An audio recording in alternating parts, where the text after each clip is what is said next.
All right, we will go ahead and move back into our agenda here, and we'll begin with our discussion items. And let's see here. Our first one is our board committees. And we open up the mental health committee will be the first update. So the mental health committee met on April 6th.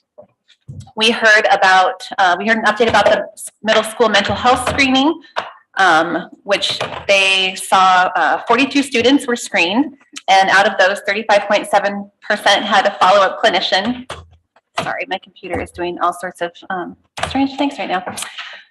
Then we also had a discussion about mental health programs in other districts, and there were 3 districts that we looked at that had been the recipients of a Project Aware grant.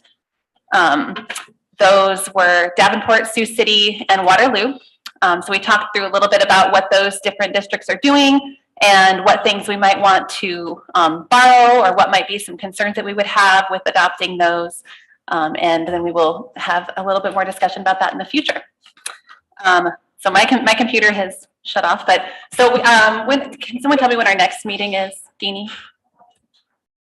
I had it on there. May 6th. Thank you. So May 6th will be the next meeting for the mental health committee. All right, are there any other board committee updates? I don't believe any other committees have met since last week. Okay. We will move on to our policies for discussion. Yeah, I think we're just kind of scrolling back there because there's a lot here.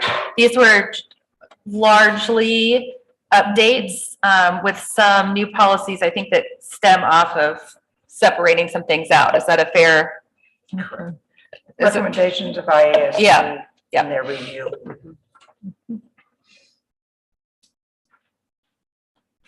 Any questions or comments on the policies for discussion? Okay, and we did not have any members of the public sign up to speak on the board committee updates or the policies for discussion. So we'll move on to our teaching and learning update, and the first will be materials adoption for AP European History, AP Psychology, and AP US History. And we'll turn it over to Erin Miller.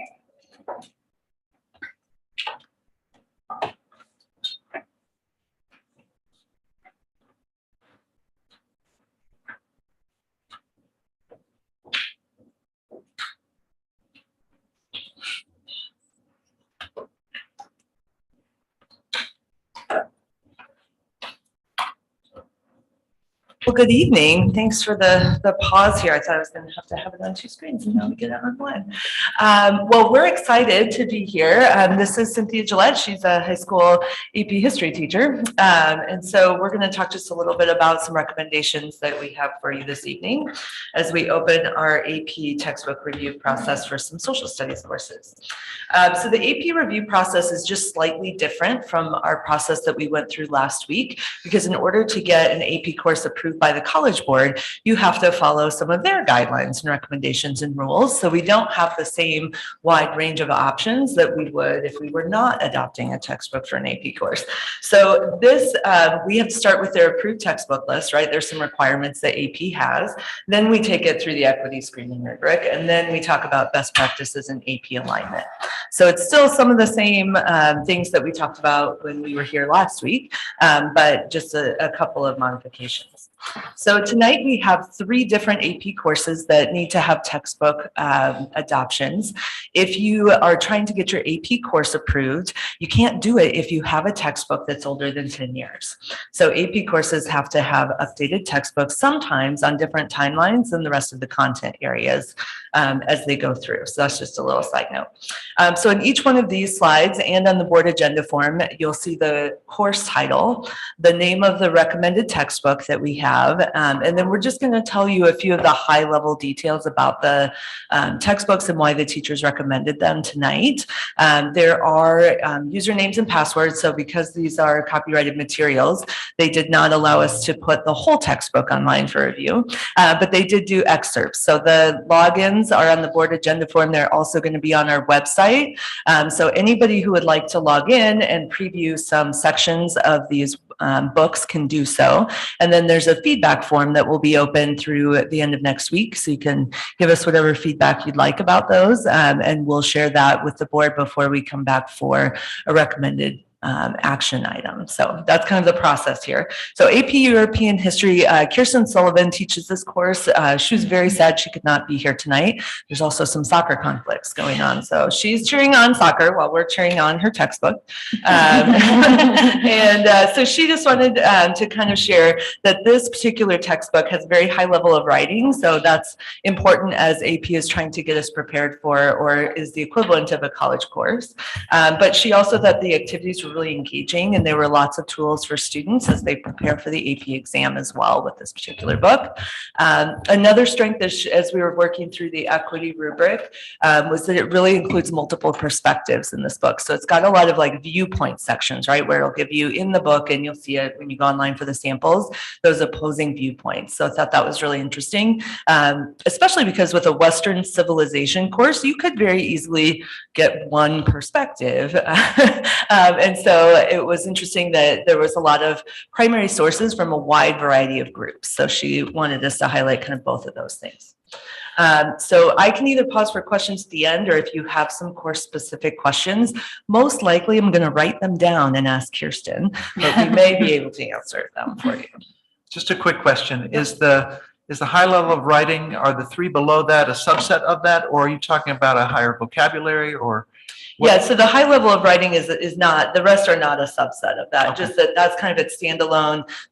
One thing that I know, having conversations with Kirsten, that she really values is giving kids challenging reading experiences in AP so that they're prepared to read college level textbooks, and that this is the way that they can scaffold. So this textbook, I think what she would say has that level of writing that she's looking for. All right, thanks. That's what, yeah. Excellent, excellent. All right, we'll go on to the next one. The next one is AP Psychology, and Chuck Stevens teaches that course for us right now.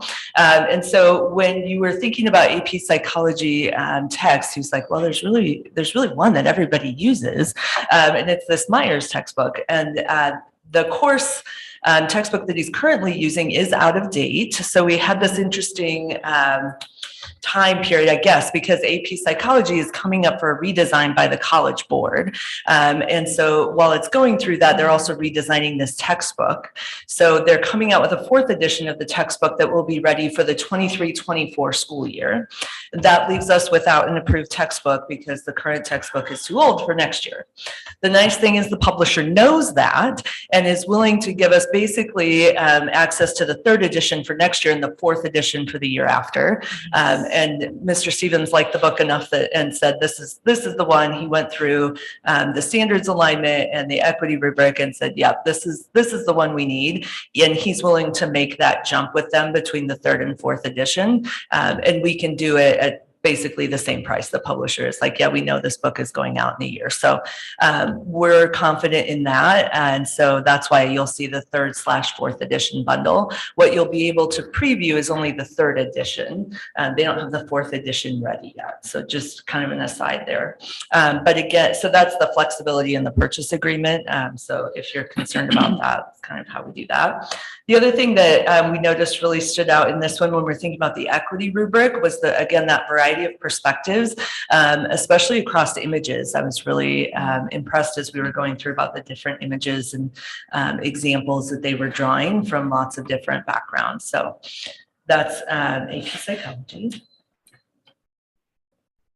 I'm having a hard time logging in on these. Okay. Is that, I don't know if other people are having the same difficulty logging in, or if we have too many people logging in right now. Okay, I'll work with Missy Carlson is our coordinator who's been working through that. I'll work with her tonight and see if we can get it figured out. Okay, thanks. Yeah. Yep. If it's just an Amy Erica problem, that's one thing. I'll find out. Yeah, thanks. All right, the last one I'm gonna let Cynthia talk about because this is her course. So the book I'm looking at recommending is Give Me Liberty by Eric Foner. One of the things that is very challenging, I think, in AP US history is the speed at which we cover material from 1492 to modern day times.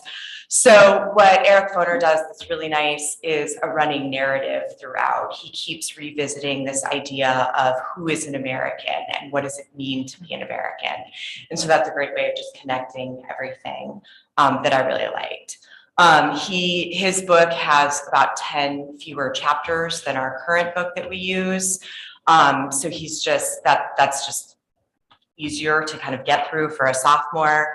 It means I can assign a chapter a week instead of a couple of chapters a week, but it's not at the detriment of the material. So it's still a great explanation. And then really clear alignment to the APUSH exam in regards to the content, the skills that they need to know for the exam, and then a lot of really good practices for the exam format. So that's why I'm recommending that. Any questions about AEP? One question I have is kind of from something you said. You said access. Are these only digital or are they going to be digital and physical? Great question. So we're recommending a combination purchase so that there would be a digital access for each student, but that we would have hard copy text also so that there would not be there wouldn't be, we know some kids need hard copy printed text. So generally we recommend a classroom set of hard copies, so 35, 40 copies a teacher. And then anything additional that we would need, we kind of work out with the buildings as we go. No, thank you. Yeah. I mean, I don't know anything about reviewing the books, but from that perspective, you know, if you find in the future that being able to have both digital and more physical copies as far as a budgetary thing, that's something that we can help out with. So thank you.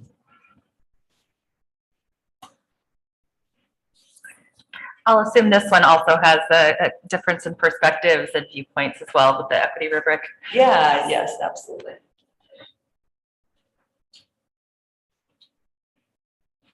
I think the U.S. history is an interesting textbook series to review, especially the AP U.S. history. But this was the top of the list for the equity screening rubric. No U.S. history textbook, I would say, is probably perfect. But this one does a pretty good job. All right, thank you both so much. Thank you all. And we will move on to materials adoption for 6th through 8th grade literacy.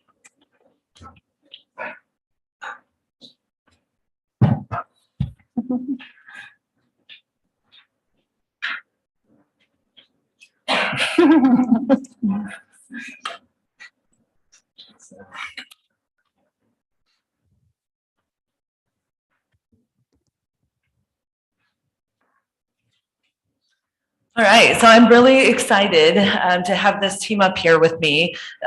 We started this curriculum review 3 years ago in 2019, and so we're coming around to finally a recommendation. So it's a lot of hard work and dedication that these folks put in, and I really appreciate it. We have Brianna Van Dyke, Jen Gabrielson, and Amber Upa here tonight. Tanya Goodwin has also served on the team, but wasn't able to make it this evening. So. All right, we'll get started. So the purpose of our curriculum review here, we kind of had a few big goals when we started out, and one of those was to provide that guaranteed and viable curriculum for students, right? The learning experience that all of our 6th through 8th grade students get. To increase collective teacher efficacy, to think about how we teach, how we interact with students, and how might we do that with more support from an adopted curriculum. And then also to support and retain teachers, as teachers if they have to spend a lot of time, I think you've heard this from teachers probably before, if they have to spend a lot of time constantly searching for materials, that's less time they can spend really customizing things for individual students. So it's really important for them to have a solid resource in order to start from. So the process we kind of talked a little bit about last time, but we think about what are those best practices in 6th through 8th grade literacy instruction? What are the standards? What are the essential standards that we really want to find something that's going to support?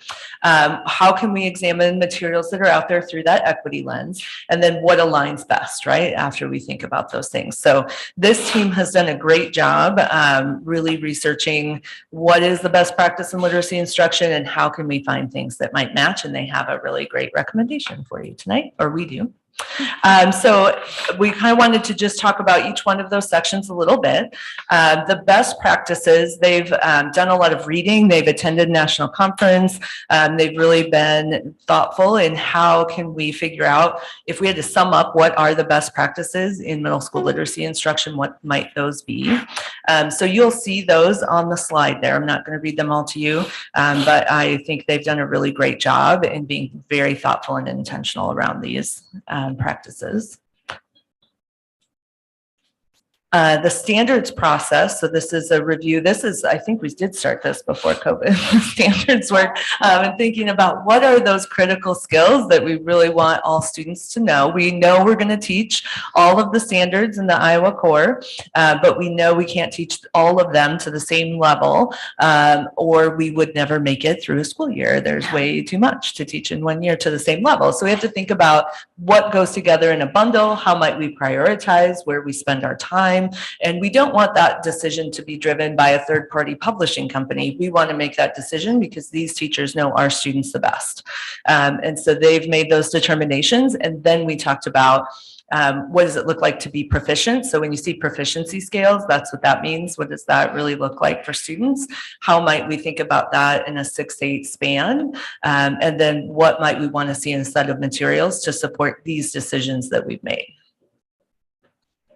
We talked about this a little bit last time, so I'm not going to go very deeply here, but that equity rubric that you saw, we looked at those different components as we went through, because we know that culturally responsive instruction, culturally sustaining instruction, and having a wide set of windows, mirrors, and sliding glass doors, I think you've heard me talk about that before, is really crucial to the work that they're going to do with our students. And so then when you think about the material selection, that's really putting it all together, right? How can we find things that we can implement 6th through 8th grade, align to these best practices, and are really focused on equity? So we have a proposal. I feel like we need a drum roll after all that. EL Education is the program that we're recommending for 6th, 7th, and 8th grade literacy. I'm going to let the teachers talk a little bit about why they are recommending that, and then we'll go on.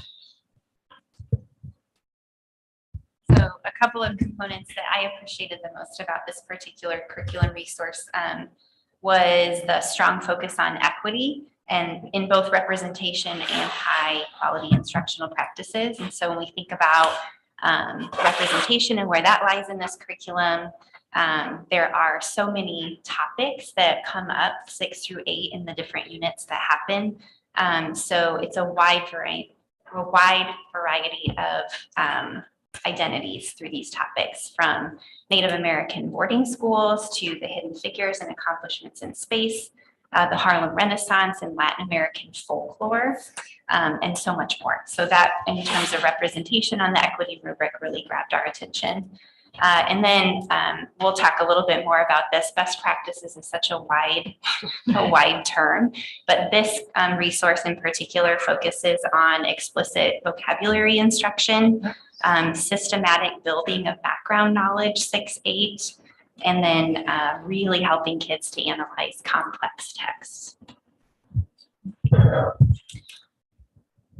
Excuse me. We also really felt that this curriculum had relevant and engaging materials that we thought our kids would really enjoy.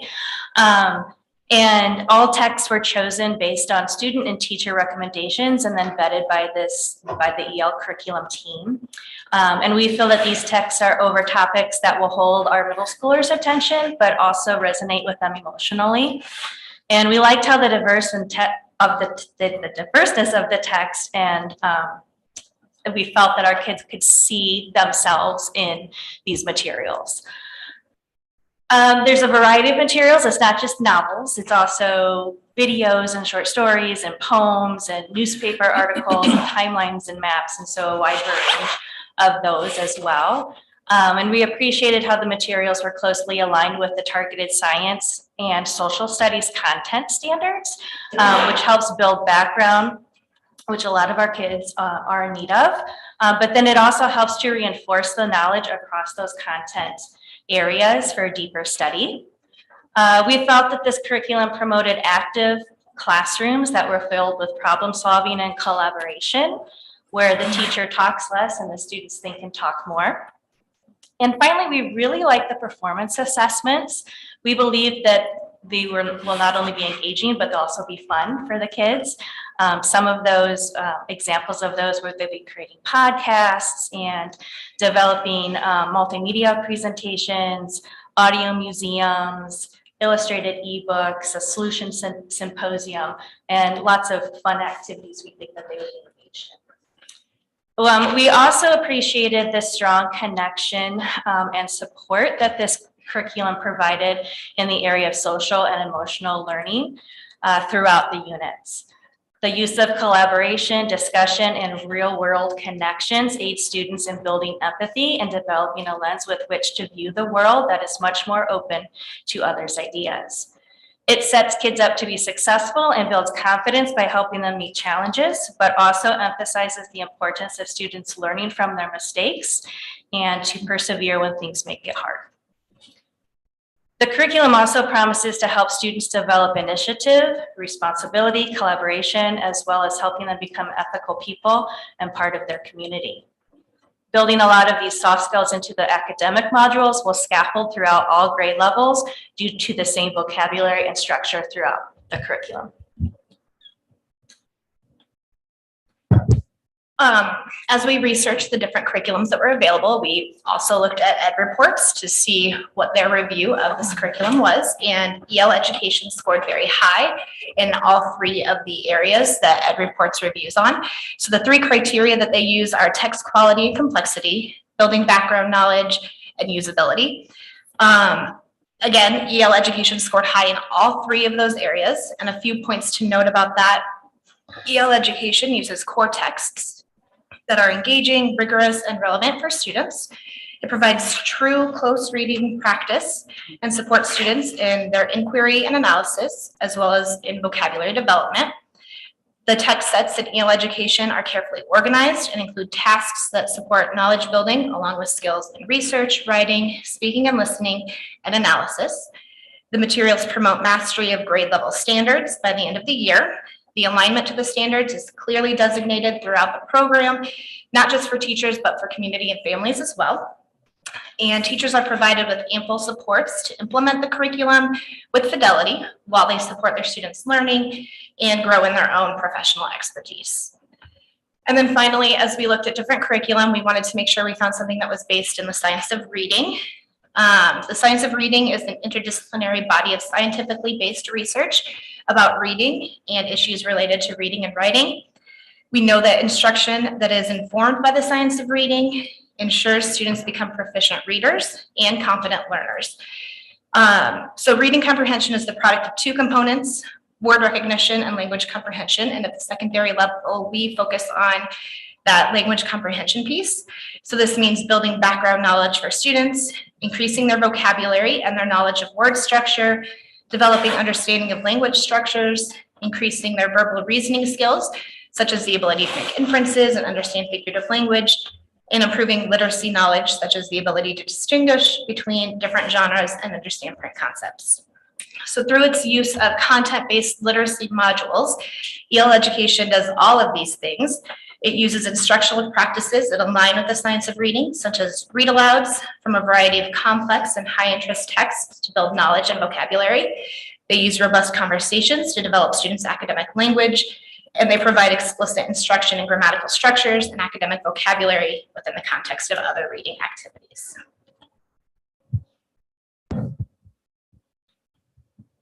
Thank you so much. I wanted to share a little bit. I'm going to see if I can drive here to the website just so I can share a little bit with you of how you navigate. EL Education is an open source program, so everything is available. They feel really passionate about equity and making sure that cost doesn't necessarily get in the way of implementing this. So everything's on their website for free. Like you can get the lesson plans. Folks can dig as deep as you want into it. So they have some real high level things that you can look at, and then they have like on day 2 in this unit, here's what you do and here's how it goes, and so you can go as deep as you want through it, but I wanted to show you a couple high level things as we go. Okay. Hopefully I'm still sharing this. So this is an example of a 6th grade page. So we'll have all these links on our Ames Community School website under the textbook review. So you'll get to see these things. If you click download this particular guide, it's going to download all the units with the plans. So be careful. It's a zip file and you can go down some real fun rabbit holes there. But if you're really interested in what are those daily learning targets, what's this going to look like? It's great. It's right there. The thing I would just want to put out there, I guess, is that when you download the materials guides, there's a couple different sections. There's some things that say, yep, this is an anchor text. So one example at 6th grade is the lightning thief. So you're going to see that as a title of a book that's an anchor text that kids will engage with and all the whole class will engage with. And then they give you some recommended titles that might be good classroom library kinds of titles. So when you see the book list, it's real long. And so I don't want you to think that we are doing all those books with all kids all year. We would never get through that. We recognize that. So you'll want to look at those like big anchor texts when you're going through and know that there's lots of choice. So I don't, as kids can choose, I know what I know about these folks here is they really value student choice in reading. So this isn't saying that all kids must read this giant list of books in 6th grade. That's not how this rolls. So you can click through, so like Greek mythology, you can click the overview. This is where you get the high level sorts of things, right?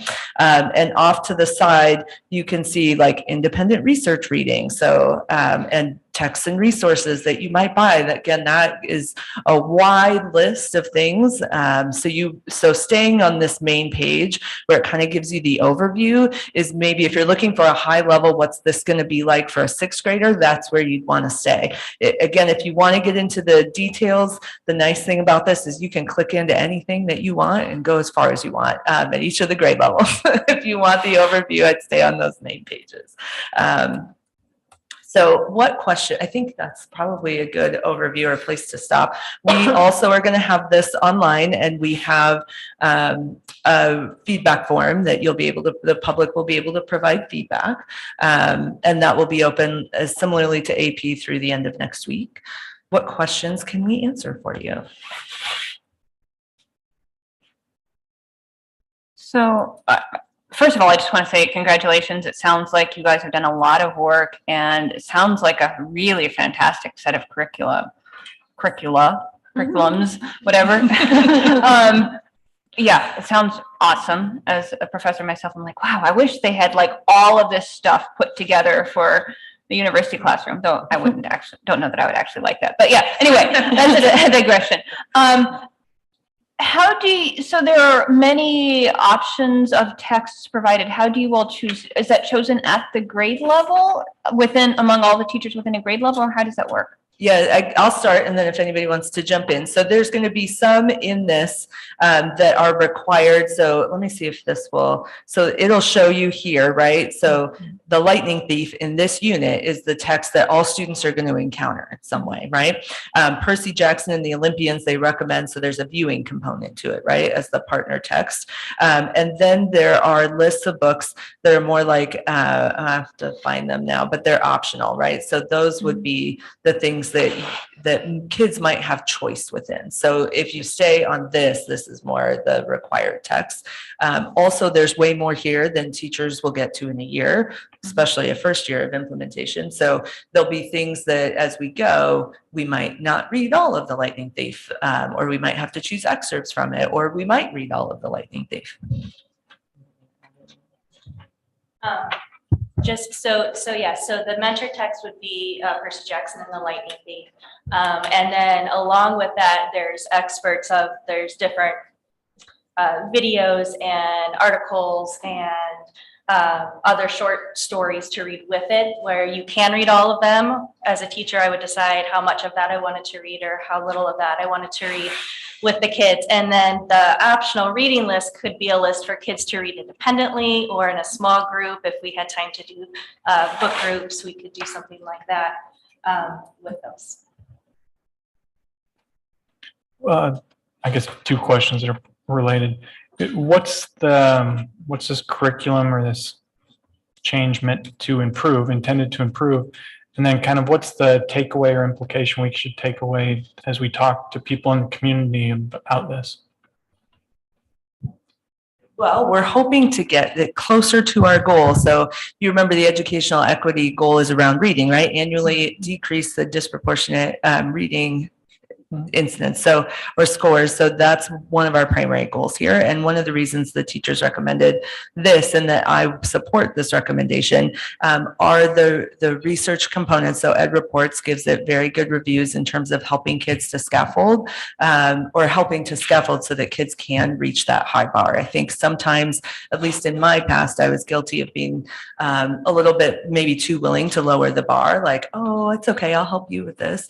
But what this really does a nice job of is saying, here's the bar, here's how we're going to help you to get there. So it kind of changes a little bit of how we maybe approach instructional design from that way. So I think it's really great. And then I think as we're looking for culturally sustaining materials that have wide variety of choice for kids and place for them to demonstrate their proficiency in different ways, I think the performance tasks aren't just read this book, write this paper, right? There's lots of different ways kids can show that they can meet the standard, and this set of materials allows for that. So our goal would be to see different results than we currently see in our patterns in middle school reading assessment data, and that kids would be engaged and they would like reading. And so there's some social emotional goals that Jen was talking about too. Yes. It also fits really well with a lot of the other professional learning that we've been doing especially this past year. We've been doing some learning on the writing revolution and the science of reading, and all of that is easily adapted to use with this. So we can incorporate that into what we're doing to help some of those lower kids. Well, all kids really. Thank you.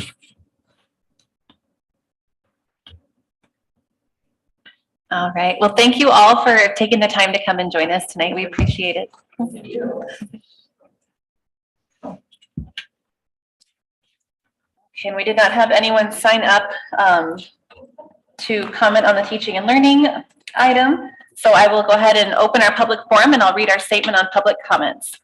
Residents of the district, students attending the district, parents or guardians of students attending the district, and district staff members may address the board about any topic relevant to the district, whether on the current agenda or not.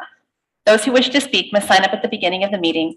Speaker participation is limited to 3 minutes once per item. The views and opinions of citizens addressing the board do not necessarily reflect those of the board, district administration, or staff. Speakers are to remember that Iowa law prohibits the board from discussing specific employees, students, or their performance. Student speakers will state their name and school. Others will state their name and address. And we'll start with our in-person sign up, which will be Kara Werstein. Yep, you can come on up to the microphone.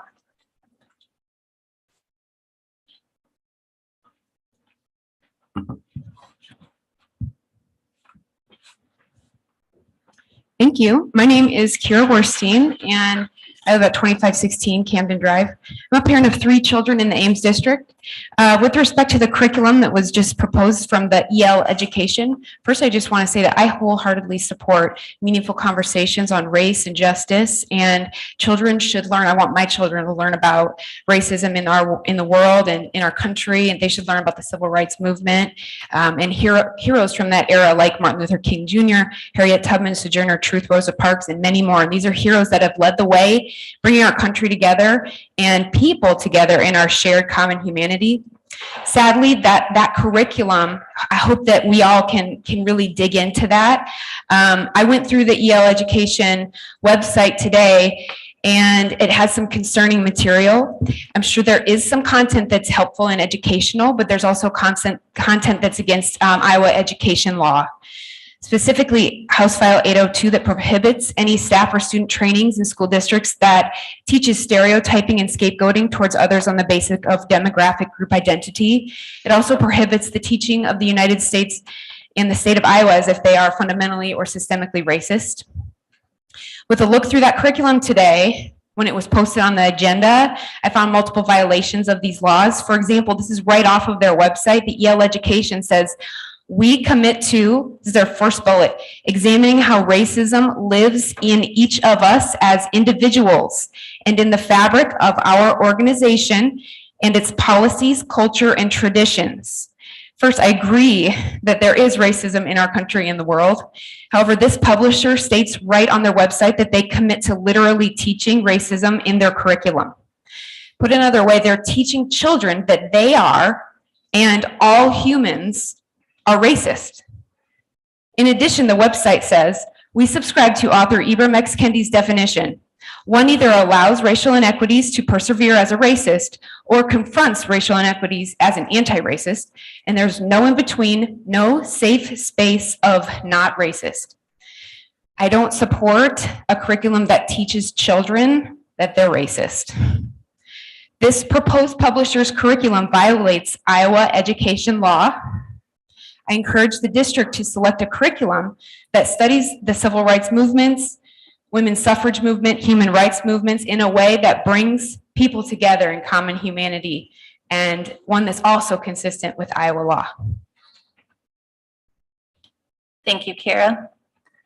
And we will move on to our online participants. So I will just remind you again to please state your name and address, and then we will go down the list individually. I'll let you know when you've been given permission to speak, and then you'll be able to unmute yourself and speak. And first we have Sandra DeLuca. Thank you so much. I'm Sandra DeLuca. Permanent Ames address is 3520 Jewel Drive. So good to be with you all tonight. I'm a 1992 Ames High graduate and former student of theater, English, and speech educator Wayne Hansen, known to everyone as Hank. Hank passed away September 2020. And I'm here representing the vast support for the naming of the new Ames High Auditorium and theater space after Wayne Hank Hansen. I'm an actor currently working in film and theater. Hank was my very first theater teacher.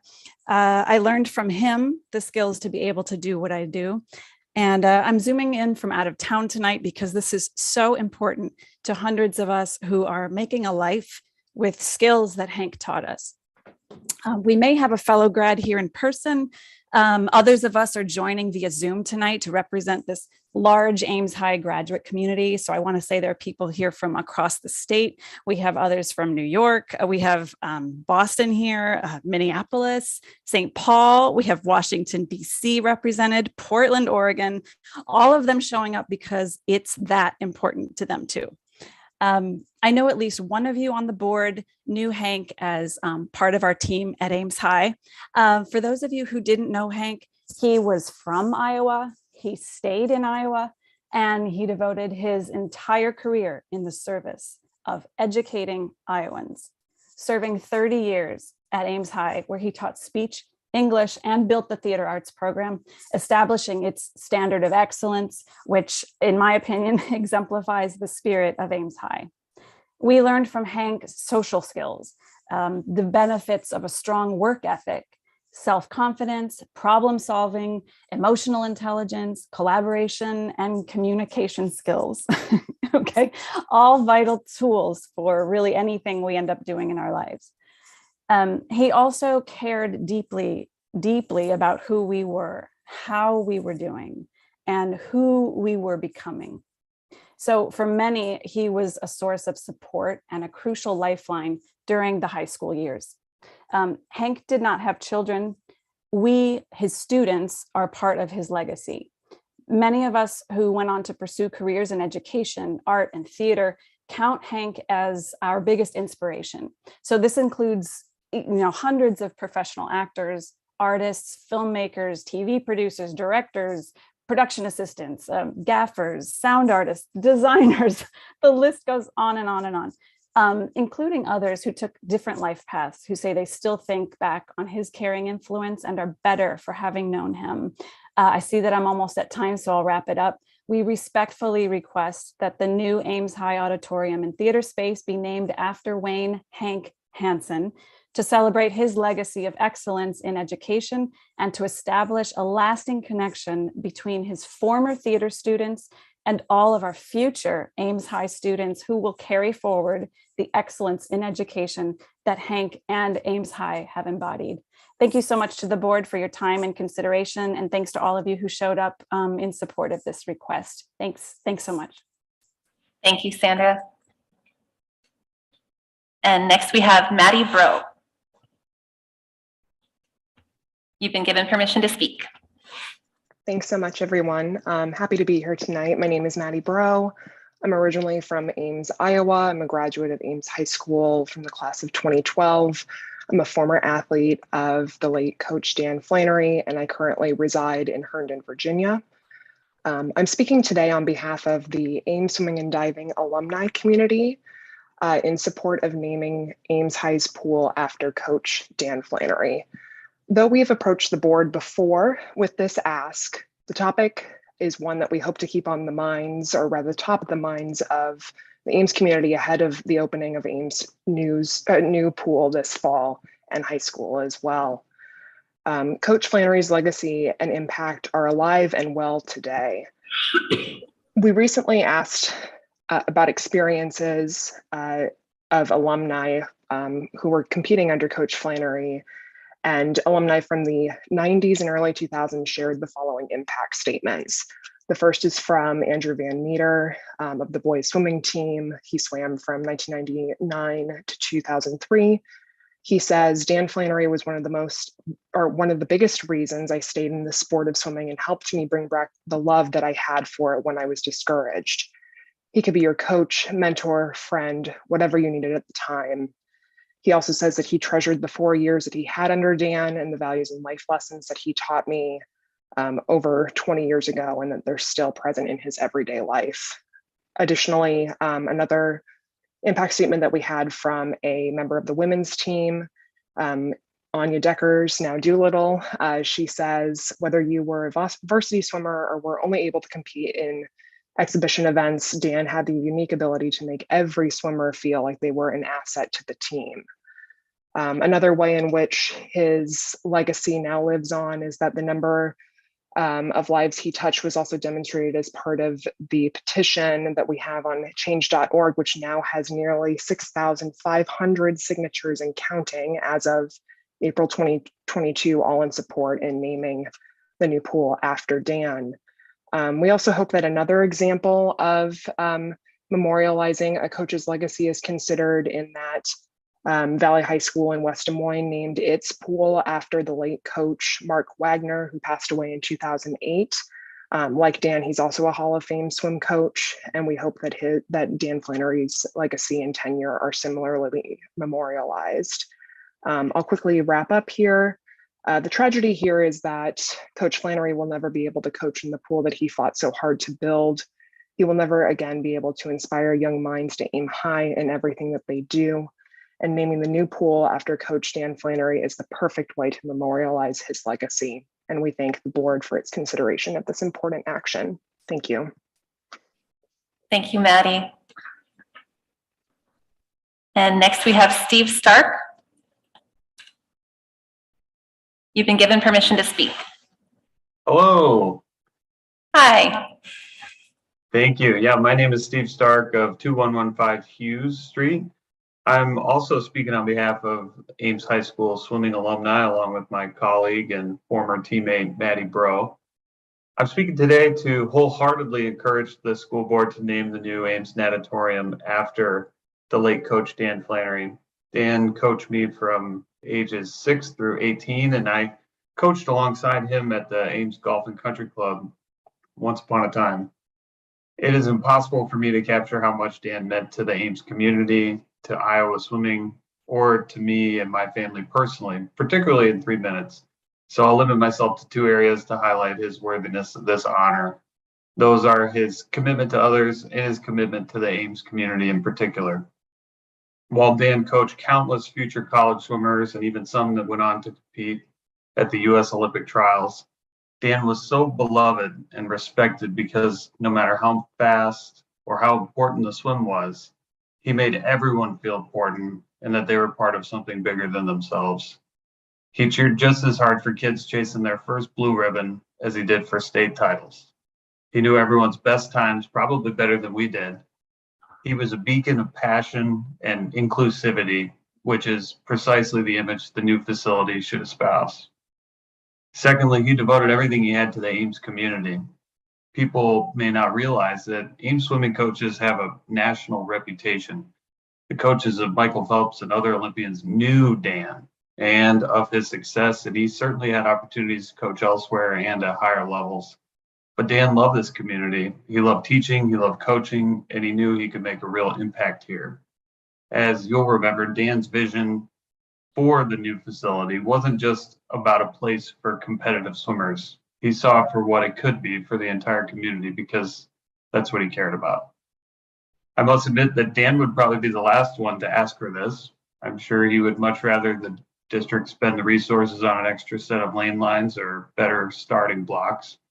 But we believe Dan's legacy as a devoted coach, educator, and Ames citizen demands that the board bestow this historic honor. Thank you for your time. Thank you, Steve. We had one more person signed up to speak, but it looks like maybe you didn't actually want to speak, but since you signed up, I want to give you the opportunity. Emily Slavke. And if you'd like to speak, oh, is she on? Okay, she is still on. Okay, if you'd like to speak, you've been given permission to speak, Emily. And if you don't want to, that's okay too.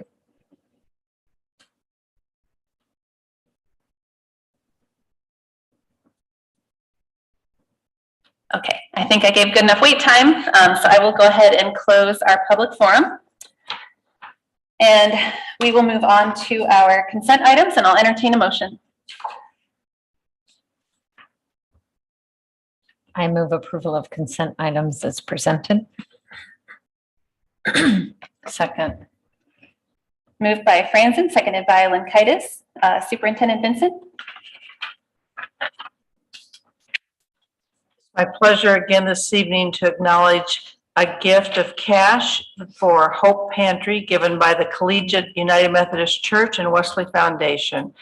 We appreciate the ongoing contributions and ways to help families that may be experiencing food insecurities. And again, I just continue to be so very impressed with the generosity of this community. So thank you.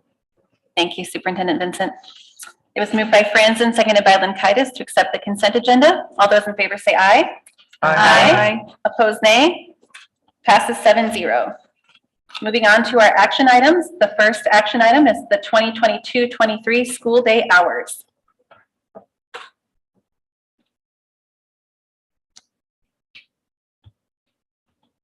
I don't think there's a recommendation on here for Yeah, we don't have a a motion on here, motion, so I'll start this so we can have a discussion. I move we accept the proposed start and stop times as recommended by staff.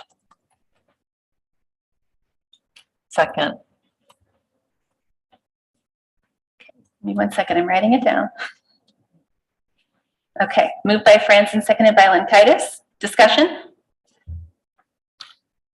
So I still have some concerns. I'll say most of the, well, nearly all of the feedback that I've received, I don't know about the rest of you, has to do with elementary starting earlier. And I'll say, you know, if we could look at this in a vacuum of without any of the other issues that happen in the community, then I think there's, you know, good reason for the secondary kids to go later. My concern though, I can't get over the childcare issue. I went through and looked at and counted minutes, assuming a typical workday is between 8 or 9 o'clock till 5 p.m. and the number of minutes that they would need childcare. And the worst option is the proposed option of all of the ones that we looked at. While there might be some offset in hours in the morning, I don't think that's made up for. And the fact that, you know, some families are relying on older kids to take care of younger kids. So I have a lot of concern about that issue, and you know, we don't have the ability to address that after school care issue. However, I think it has to factor into our decision because it's a community decision. I'm also, you know, somewhat moved, and part of this is we don't know what's going to happen, I guess, still with daylight savings time, but having young kids waiting at the bus stop when it's really dark and it's really cold and what that looks like. And so I guess I'm open to hearing what others think because I've weighed what I think are the pros and cons, and I'm seeing more cons than pros for this one. Yeah. Likewise, I'm quite concerned. I think it's important. I know that we're not here to act exactly as just a weather vane on the public opinion polls. And I also think it's important that 3/4 of elementary parents expressed concern about this. I think that we need to pay attention when that, and I understand that, yes, we can't exactly pinpoint exactly what level each parent corresponds to, because probably there's some secondary parents who reported as primary and adult elementary school and vice versa. And still, I think that we have to assume that the data are approximately accurate on average about what level people are at. And the fact that 3/4 of parents say that this is going to make things harder, I think is really hard. Starting at 7:40, in terms of children's sleep cycles, I understand that the research supports that that secondary kids do better when they wake up later. And also, this is really early for elementary school kids as well, and will affect lots of families' lives. I think it's important that of all of the comments we got 90 comments that were saying that the elementary start times are too early. I'm concerned about childcare. I see there are benefits and positives in terms of childcare. I know that there will be some people who benefit from this in terms of childcare, and I think there will be more people who will lose from it in terms of childcare. Everything I've seen suggests there will be more people who will lose in terms of childcare than people who gain. There are going to be winners and losers from any proposal we have, and I'm also concerned that this is one that feels like there are going to be a lot of losers. And I think one point about the minutes that I hadn't thought about until Kelly pointed out is that starting at 7:40 is starting before typical childcare hours start. So if you have to get your child to work at 7:30, 7:20, to school by say 7:30 for school to start at 7:40, then you're that's a half hour that normally you wouldn't need to have your child in childcare anyway, that you wouldn't necessarily need to be at work anyway. So that's like a half hour of slippage in a way that could be appended to later in the day. So if school time was to start for elementary kids at like 8, then you get the kid to school by 7:50. That's less sort of slippage or buffer in what would normally be childcare covered times. And I'll add kind of to your point too, Amy, Erica, because I think there's, as most of us probably know, there's lots of different ways to look at the data. And I mentioned this last time, and in terms of how it's represented. But if you just look at what parents think, it's 53.34% no. And so that would adjust for parents who only got, who have kids in both places, they still got to vote. So it still leans slightly no among parents and about tied with staff. And I know it's not an easy decision, and there's, it's close in terms of what the public feedback looks like. I'd be interested in hearing more from the district on any thoughts that have happened in the last week and some of the questions we had asked last time towards some of these points. Mm-hmm. You're up, Dr. Hawkins.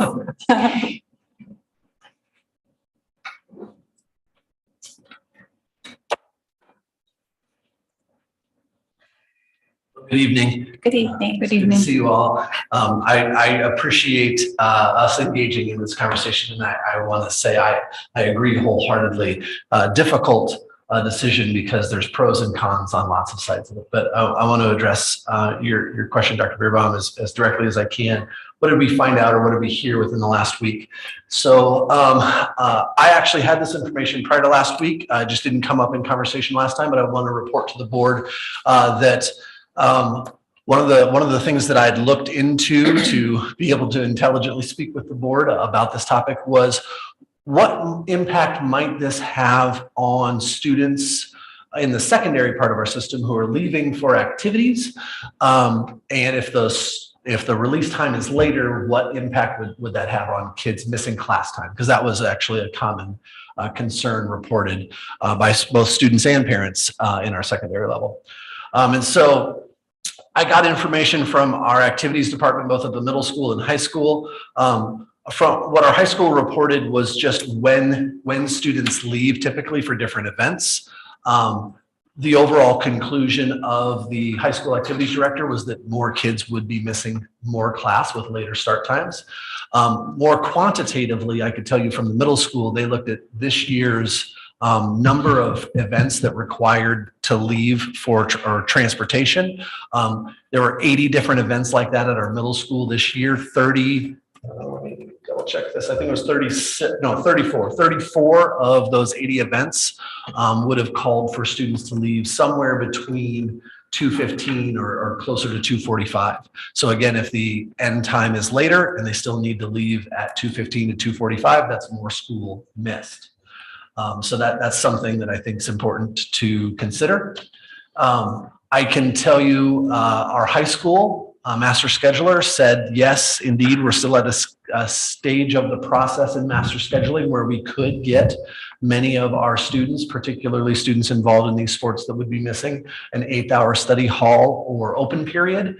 But again, as he said to me, and as I would say to you as a former master scheduler, there's always going to be conflicts or things that arise that won't work perfectly for every child. I wouldn't want to falsely lead the board down the idea that every kid who would have to miss school for an activity would always have an 8th-hour study hall or open period. There's just too many courses to not have conflicts like that at times for kids. The other piece of information that I believe the board had asked about at our last meeting that I did get information about is, what would this mean for transportation? Would all of our transportation options work that were proposed, right, including the alternatives? Would those raise costs for our system?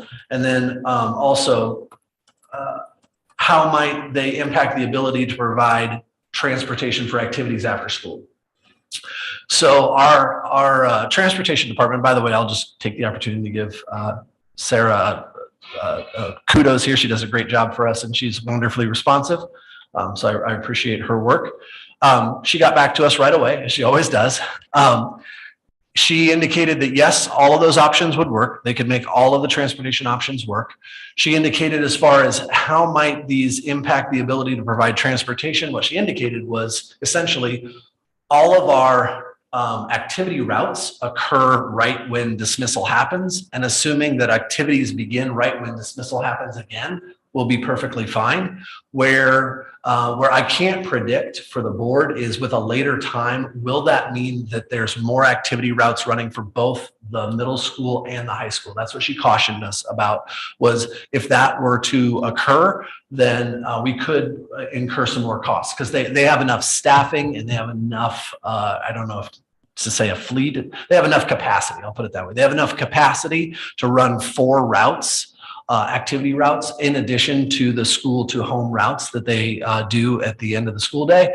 Beyond those 4 routes, that could incur some more costs for us. As far as the overall expenses, like would one of the proposals be more expensive than another? No, they really would not, assuming that we continue to transport with the same philosophies that we have continued, that we've used for several years, which that's not been proposed to change in any way, shape, or form. So do we have number of routes? Is it roughly even between the number of routes for our LED time and the number of routes for the middle school and high school time? I apologize. I do not know the exact number of routes. You just said something that I wondered, so Yeah. that's fine. I'd be happy to get that information. No, Okay. no need. Thanks. All right. So to be clear, the problem of kids, middle school and high school kids missing activities, or so rather missing academic time for activities would be a problem for either, I mean, it would be a problem for any of these proposals, and or for the proposal, well, for your proposal or the main proposal, or for alternative number 2, right? That's a great paraphrase. Yes. Any proposal that has the high school students starting and ending later would have a complication of some students missing more time due to being involved in that activity, potentially. Again, there's the idea that we could get that 8th-hour study hall / open period for students, but I wouldn't want to mislead the board to think that that unilaterally would solve all concerns. Yeah. And at the same time, it is also concerning to me that we not focus only on the kids who are enrolled in activities at the middle school and high school when we're also talking about, things that will impact every parent in the district. I mean, so at the elementary level, this decision would impact every single parent in the district, as opposed to at the middle school and high school level, this decision would particularly impact kids who are enrolled in activities, right? Correct. And I don't know that I have to point it out, but since we're having a conversation, it also impacts the, right. Let's say 1,000 kids at the high school who aren't involved in activities, who hopefully have better sleep and are more engaged in school. Right. So I know you've got lots of complicated things to figure out. I certainly don't want my comments to come off as if I don't think there's great value in our activities, and I don't want to see our kids miss academic time as a result of activities. Just try to always be cognizant of the voices that we're not hearing as well, which is, and that's not maybe ultimately fair. We did hear people say this would be so great. Thank you. My kid needs to sleep, or I need to sleep. At both levels, to your point earlier, right? At both levels, we've heard my kid needs to sleep. Yeah. I have a question. First, thank you for putting all these proposals together. My hesitation is not anything to do with what you have put us great information, and thank you for getting. I didn't take it personally, but thank you. I really appreciate all the effort you put into finding answers to these questions. I think most of us received an email today asking about when instructional time started.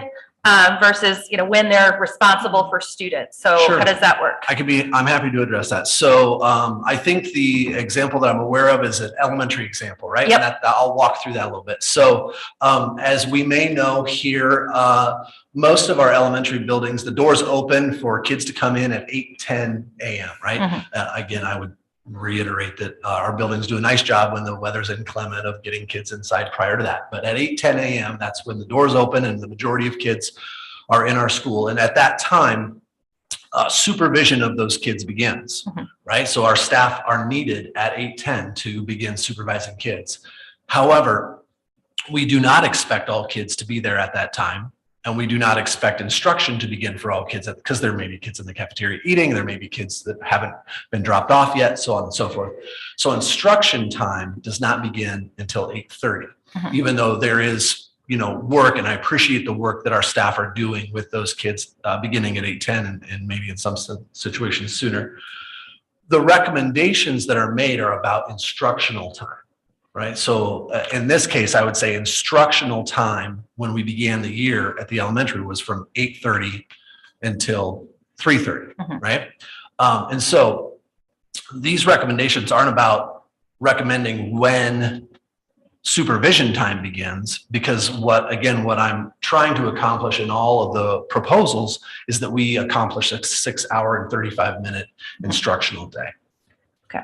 So then if it's a 7:40 start time, then probably like 7:20 is when doors would open and okay. When I worked with the Breakfast, elementary other stuff, principals on the concept, they indicated that they felt like 15 minutes would probably be pushing it to get a breakfast done, and we'd be safer in 20 minutes. Okay, thank you.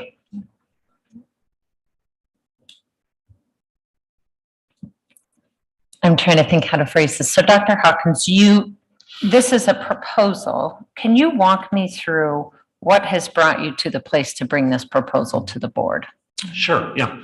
Again, it's a great callback, in my opinion, to our fixed points, right? So knowing that the district faces about a $1 million shortage in spending authority, and in our budget, there's the need to recapture some dollars.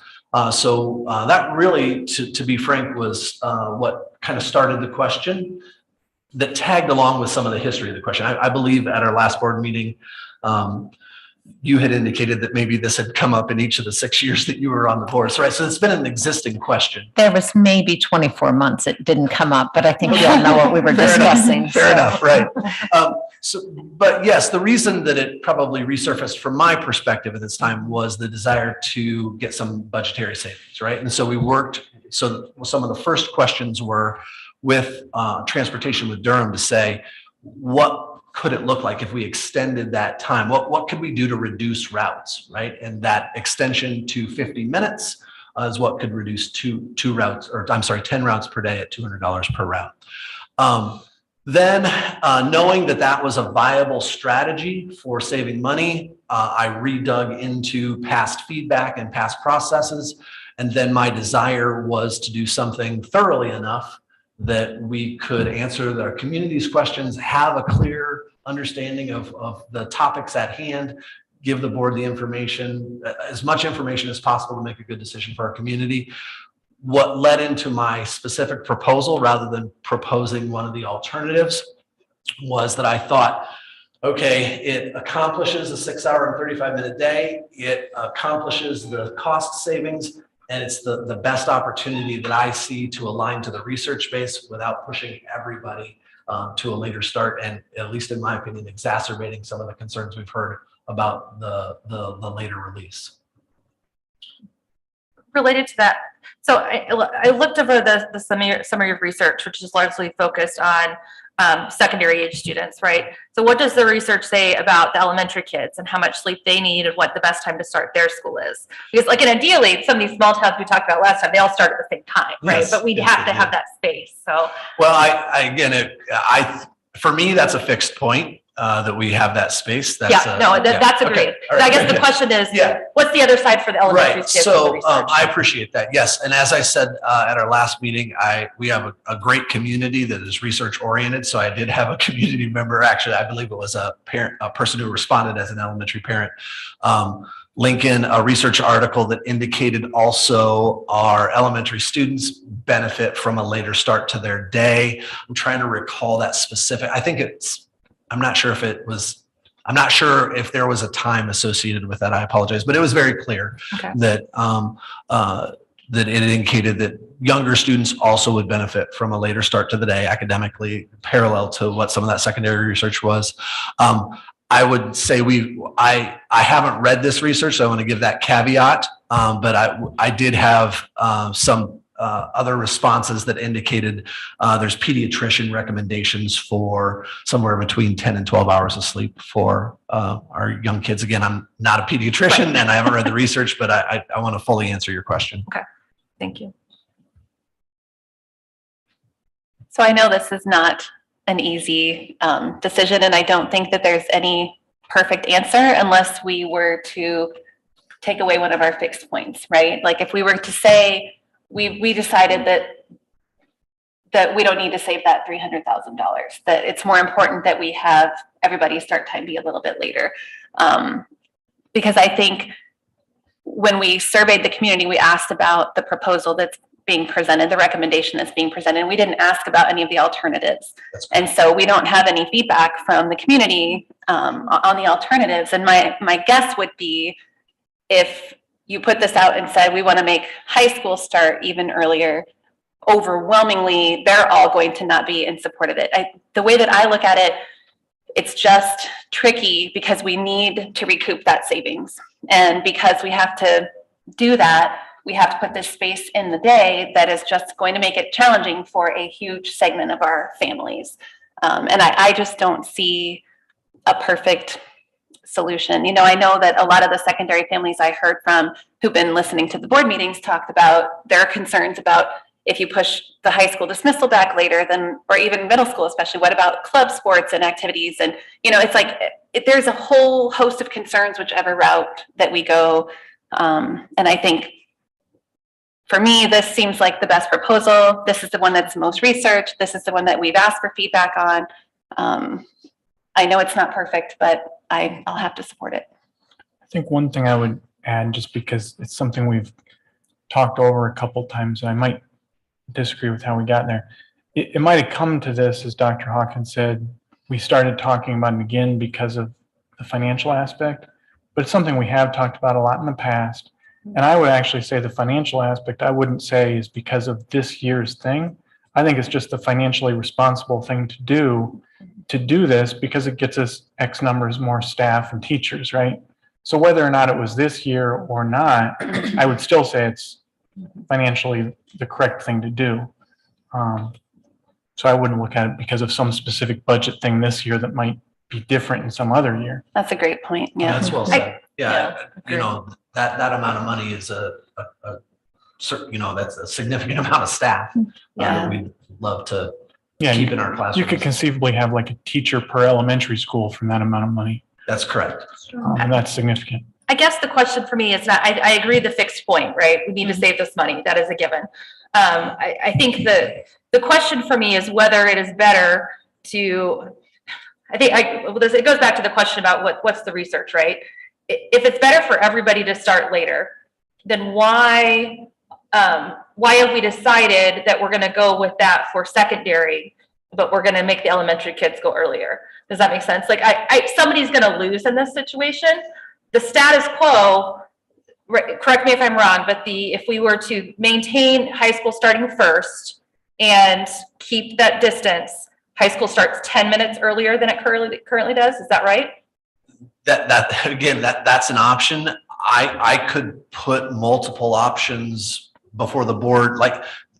So let's take that alternate option number 2 that the board had expressed a little bit of interest in that last meeting. Yes, that's correct. There wouldn't be anything that would prevent alternate option number 2 from, say, let's have the high school start at 8 o'clock and have the middle school start at 8:10 and have the elementary school start at 9 o'clock. It could flip the model, right? The key, again, for me, I don't mean to continue to come back to a point that's already been made, but the key is those 2 fixed points. But we can come up with other models that doesn't have the high school going after the elementary. Again, the proposals that were put together were based upon what I understood as best practice from the research. I agree with you that everyone going later best aligns to that research. So I want to make sure I understand what we're voting yes or no for then. Because if we were to vote no for this proposal, then start times would stay the same as they are now, or we would consider another proposal that would still allow for that time span, 50 minutes between. Well, it could be either one. I mean, if we voted no, then it would stay the status quo unless the district we could direct the district to bring back another recommendation. So I guess I feel like there's been a false kind of dichotomy set up of we save this money or we don't change the times. And I don't think that's the case. And that's not what I'm trying to say. What I'm saying is we didn't ask the community about the other options. And if we're basing the decision not to support this recommendation on the fact that elementary parents don't support it. Parents, 53% of parents, so slightly more parents. Well, if you flip-flop it, then you're going to have the wild majority of the secondary parents not support it. Well, I said if you combine all the parents, that's 53% that say no. Yeah. For both. And so I guess I don't think that, and maybe this is a problem with the way we've set it up, but I guess I'm uncomfortable. I agree we need to save the money. I don't know that we have the evidence that this is the best solution for elementary students. Yeah. I'm sold that yes, there's lots of benefits for research for secondary students, but not for elementary students and families. Yeah. I mean, so all of the alternatives that are on the table, well, so we only have one motion on the table. There is a single motion on the table, which is a live item tonight. And then we have 3 other alternatives. All of the alternatives also meet these fixed points for the most part. And some of them also include sleep gains for high school and possibly for elementary. But so you were talking about alternative 2, but it's actually alternative 3 that you outlined earlier. So it's alternative 3 that would be high school at 8, which does move high school 20 minutes later than it is currently. Middle school 8:10, which moves middle school, I think 10 minutes later than it is currently. And elementary school at 9, which moves elementary to a half hour later than it is currently. So, but it was option 2 that we had expressed interest in. Yeah, we had expressed interest at some earlier board meeting, but now that I'm looking at these alternatives, I'm realizing that alternative 3 actually does include 20 minutes more sleep for high school, or 20 minutes more time later in the morning for high school. Did you say 10 hour? Yeah. So it's 10 minutes. 7:50 now. Okay, sorry. So 10 minutes, okay, 10 minutes for high school, 10 minutes for middle school. Yeah. And you're right. half an hour for elementary. On one hand, I'm glad that my math, when I'm thinking about it, aligned with my math when I was talking off the top of my head. That was good. But you're exactly correct. alternate option number 3 specifically addresses starting later for everybody, but having the secondary go first. One question I had earlier, Jeff. I'm not sure if you addressed it when you were answering Director Franzen's question.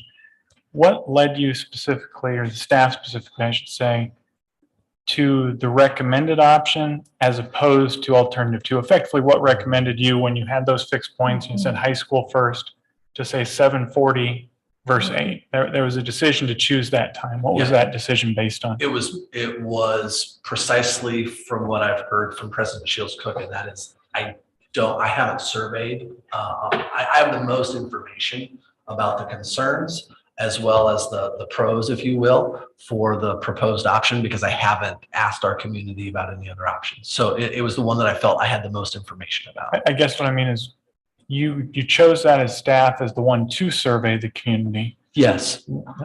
You based that on something to say that was the one you were going to propose. What was that based on? Thank you. I apologize that I wasn't understanding at first. So we did discuss as a director's team whether or not we should present multiple options to the community. One that showed maybe the high school starting at 740, that split that I've described, and one that we did ultimately present. And as a director's team, we felt if there was one option that better aligned to a research base that we actually felt like we would recommend, that we would present that to as a proposal rather than as presenting multiple options. We wanted to present something that we felt more appropriately aligned to research and more something that we felt we could better support. So it wasn't because of 740 being it wasn't because the 740 time led to some of the activity conflicts with high school or anything like that. It was just, that was a number that seemed reasonable. When we considered the options of proposing for our community to weigh in on, again, we thought about 2 options.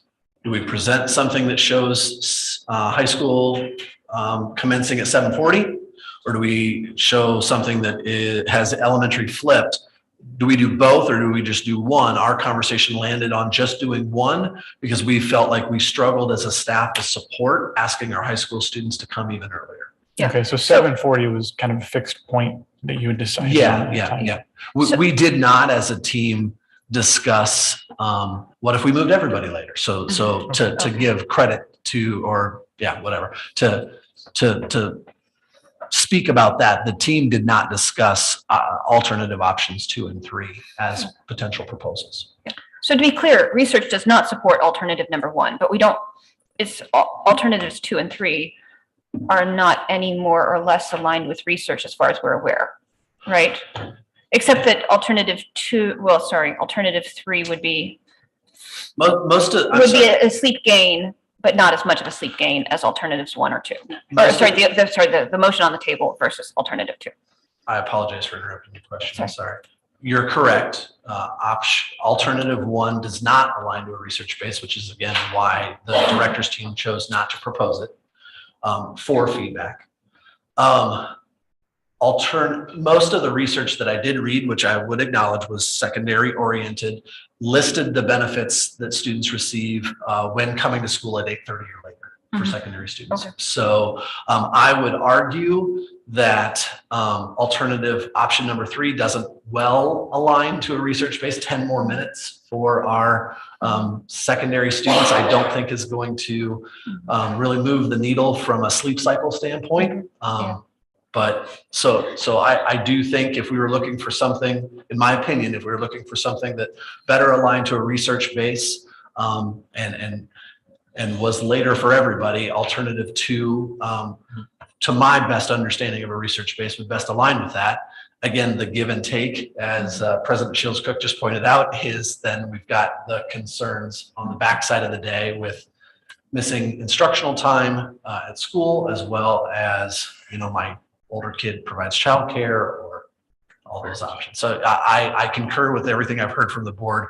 This is not an easy decision, and it's difficult to probably keep both of those fixed points and land in a place where there's not going to be some sort of both positive consequence and some negative consequence as well.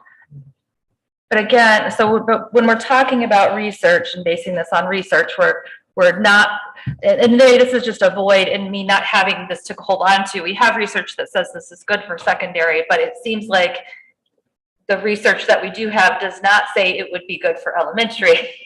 So I feel like we're trying to decide, are we going to, we have the status quo.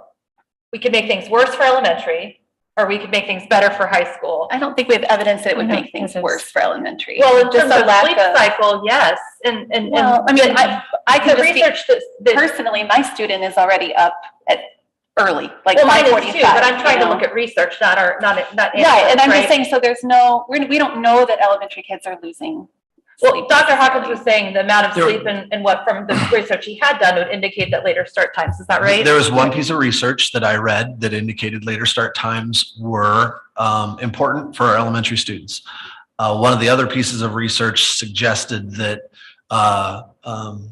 later start times for secondary students were had a significant benefit, and earlier start times for elementary was relatively negligible. Didn't indicate that it was good. It just indicated it was more negligible for elementary students.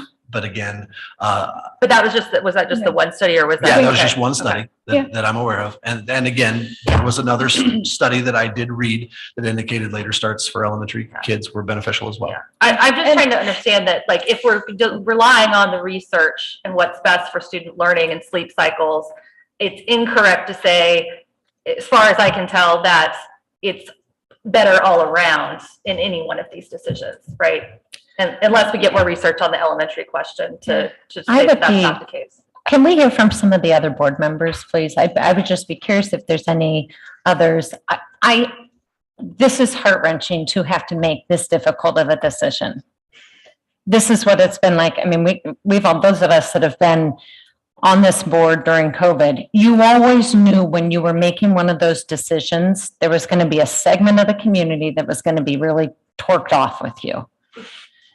And none of those decisions was it laid out real crystal clear on what we should decide. So my heart goes out to every single one of us because we have to make this decision. So I want that first to be known.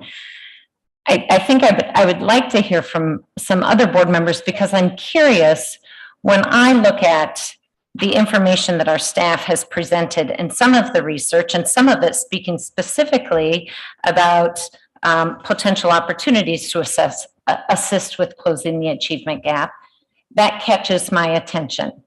The sleep cycle, obviously, when I say that we've heard about it every year, it has been. So I'm just curious, other board members, I appreciate this recommendation, and I would be happy to support this recommendation, but I want to hear some other thoughts from other board members on any thoughts you're having as you're thinking through your decision-making process.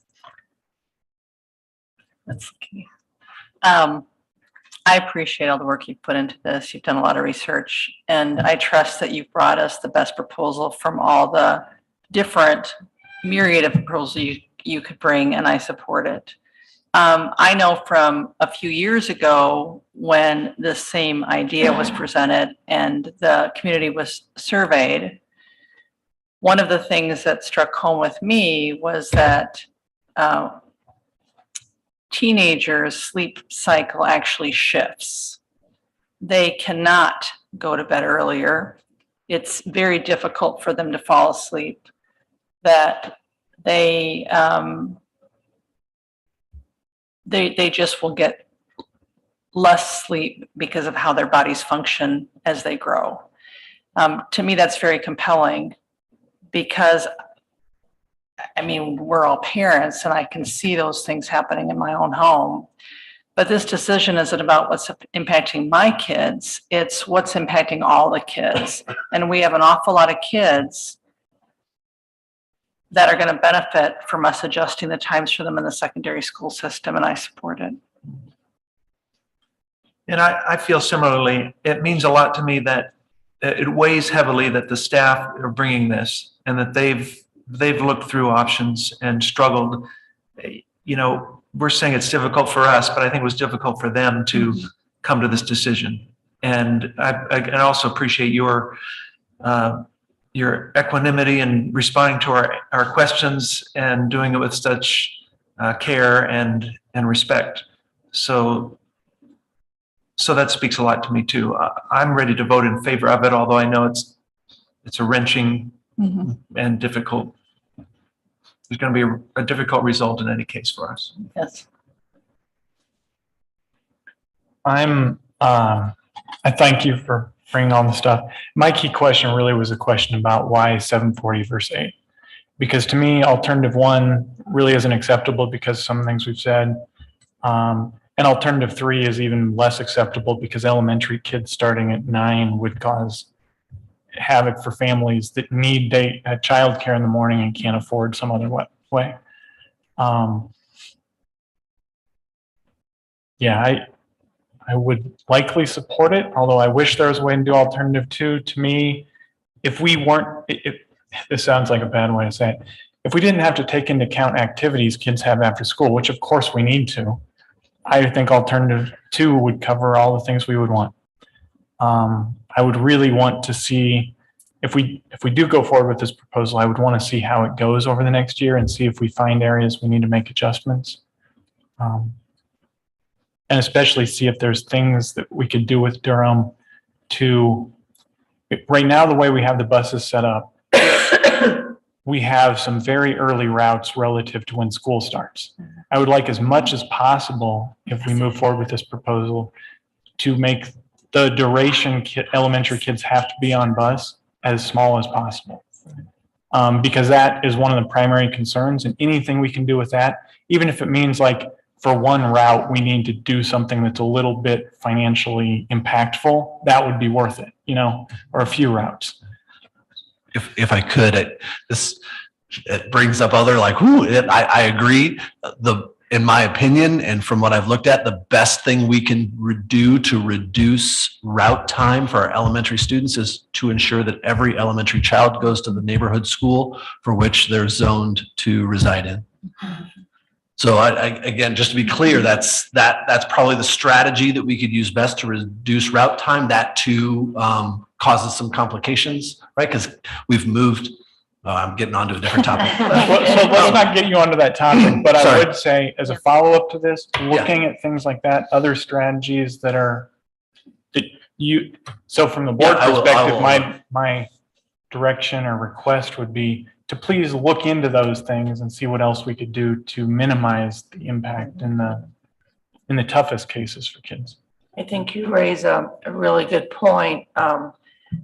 Chris was able to contact Durham to find out of our routes, how many run long, because that's the issue of pushing those elementary kids early. We currently have 5.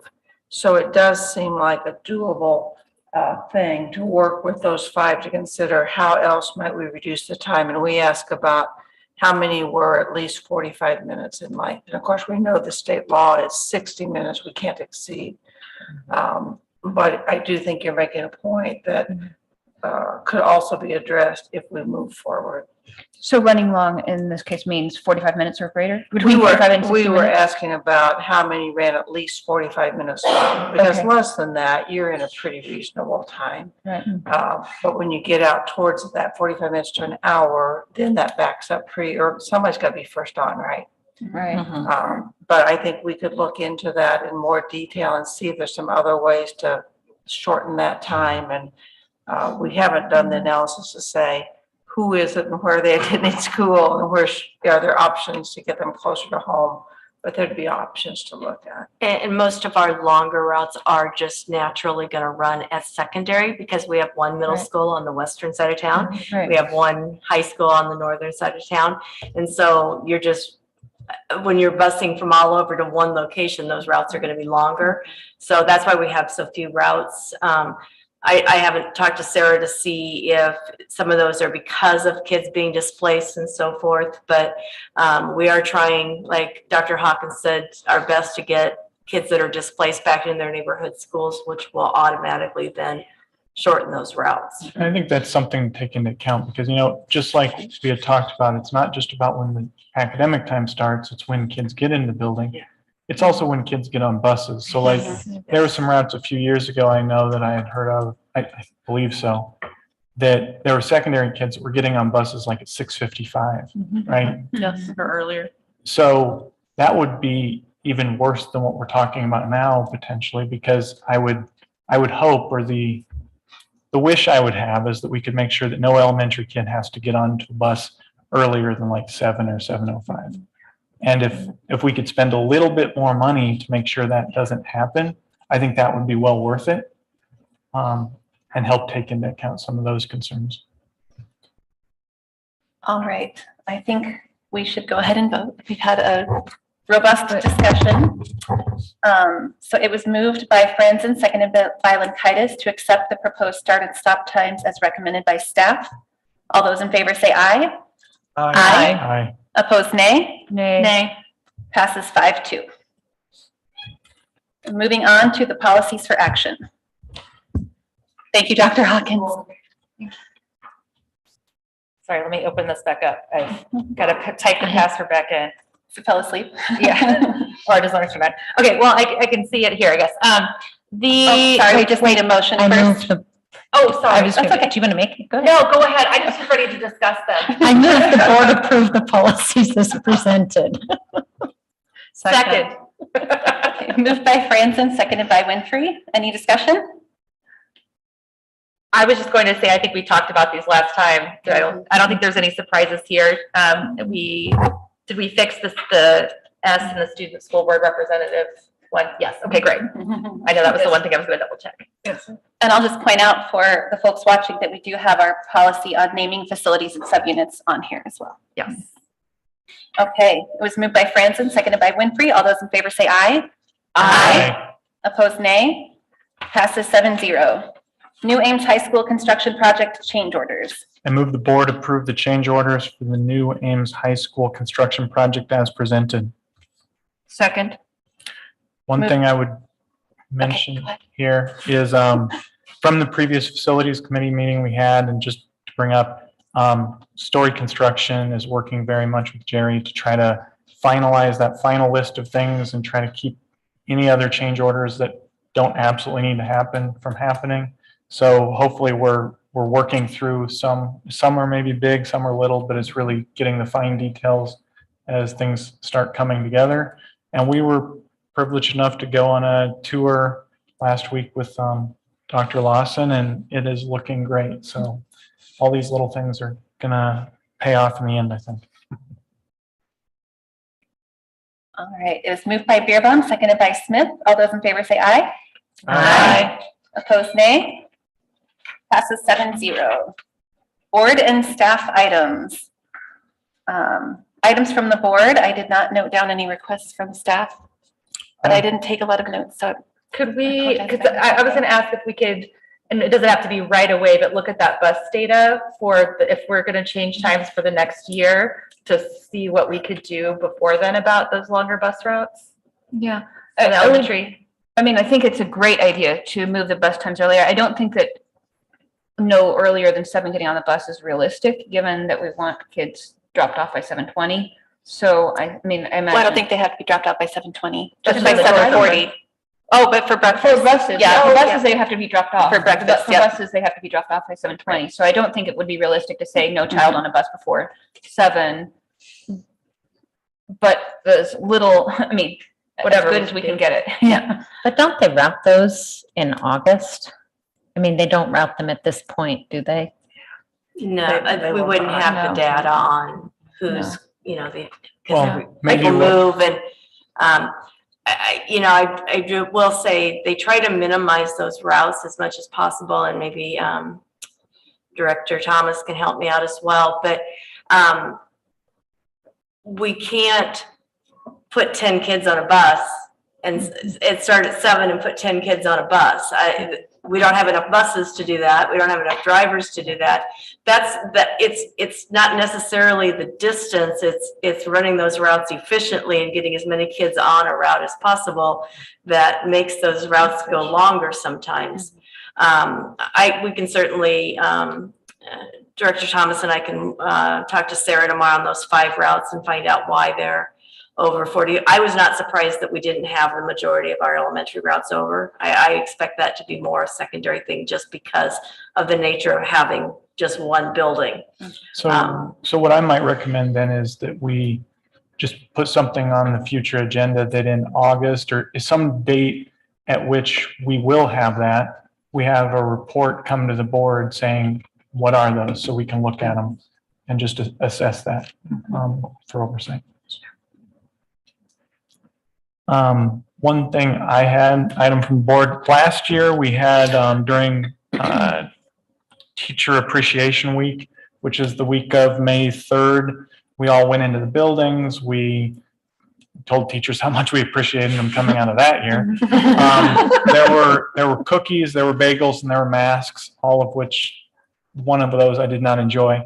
I would like to propose we do something about similar to that this year. What we had done last year with that is I kind of took the lead on that, got a couple other board members, if anybody would be willing to volunteer for that. And then just, I think through some of the budget we have it for the board ourselves, we got some treats, coordinated with some principals to choose some times that made sense for them that week. And then we just went and thanked teachers. And that was a lot of fun. And I would like to do it again if people are supportive. So Definitely. It's a great idea. Absolutely. So maybe if you're interested, follow up with me through email and we'll see who emails me first. And we'll go from there. I have a brief report on an activity. My wife Anita and I had the great privilege on Friday of supporting the Ames High School students and teachers who peacefully walked out of school to protest legislation that targets minority communities, and in particular the LGBTQIA+ community. At the rally following the march over to the football field, the student speakers all spoke passionately about the importance of inclusiveness and of teaching history honestly and accurately in our schools, not ignoring it for fear of offending the white, straight majority. As a school board member, I was proud of our students, some who spoke from scripts, but all who spoke from the heart. If you'd been there, you would have realized that this was not so much a rally against something or against some forms of legislation. It was a plea to our community for something, for mutual respect and acknowledgement, for gender equity, for teacher respect and support, and for classrooms where history is taught fully and where representations of all persons, gay and straight, trans and queer, indigenous and non-indigenous, and all races is a priority and is celebrated, not sidelined. Indeed, this glorious affirmation took place at the center of the football field, not on its margins. And that for me was symbolic of the work that is before us as a school district, to center the voices and experiences of those who have been traditionally marginalized, not only so that they can reach their full personal and educational potential, but so that we might learn from them. Anita and I certainly learned something on Friday. We learned how strong and effective we can be as an educational community when we become the pupils and listen. I want to thank Sacre and the student leaders who are teaching us. Thanks, Fred. Other items from the board? Items from the superintendent? Sure, just a few. So that's a perfect lead in to each of you have some stationery sets at your place. You know, along with the teacher appreciation and staff appreciation in general, which is so important, it's a tough time to be a public official, whether it's all of you sitting at the board table or our elected officials in the State House. This might be a good time for those of you that are inclined to send a note just expressing appreciation that they're willing to serve our great state. We don't always have the same points of view, but I think we all can respect the privilege it is to live in a republic as we continue to work for the improvement of that republic towards the ideals that we all might desire. So do with it as you choose. And you may have others. If you run out and need more supplies, we could take care of that. So that's one. The second one you have at your place, copies of the actual audit, which you accepted last board meeting. And just a reminder, if you didn't pick up on it during the work session, the item that we've got to keep working on is updating our policies. And again, all of you and the committee and the staff here are doing a great job of moving those through, and hopefully you'll be in great shape as you start the new school year. And then finally, it's already been acknowledged, but again, for those many individuals that are interested in how might they nominate someone or consider a naming process in our new high school, that policy was accepted a few minutes ago. And so we'll get that procedure on the website and pushed out so everyone has access to that. So that's all my comments this evening. Thank you. All right, we'll move on to our board planning calendar, which I forgot to open up. Our next meeting will be May 2nd. We'll also have a work session on that meeting. And then we will have one also on May 16th. Any comments on the board planning calendar? I move we adjourn. Second. Moved by Beerbaum, seconded by Franzen. All those in favor say aye. Aye. Opposed, nay. Passes 7-0. Thanks, everyone. Have a good night.